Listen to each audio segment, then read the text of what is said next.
Dalhin nyo na. Gusto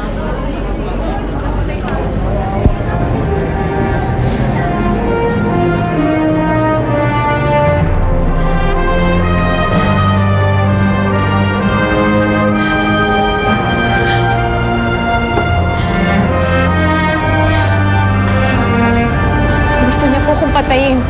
Kami po ng inay ko. Pero dumating po si Rocky. Pinagtanggol niya kami. Nakilala niyo ba kung sino ang nagtangka sa inyo? Opo, si Godofredo Pandolho. Siya din na nagpasabog ng minahan. Hindi niya kami tinuntan ng mag-ina. Gumawa kayo ng paraan ho.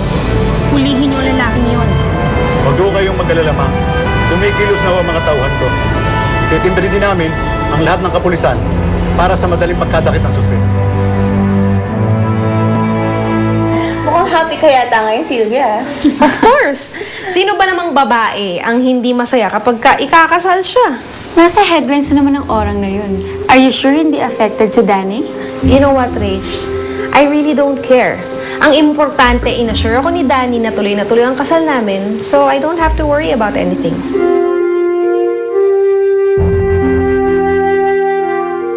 Salamat kay Apo, ate, at nakaligtas ka kay Manggudo. Sigurado ka ba, ate? Okay ka lang? Okay na ako, Manoro. Mabuti nga ho. Pinalabas kami agad ng doktor sa ospital. Hindi na po kami makakatagal sa lugar na yun pagkatapos po nangyari.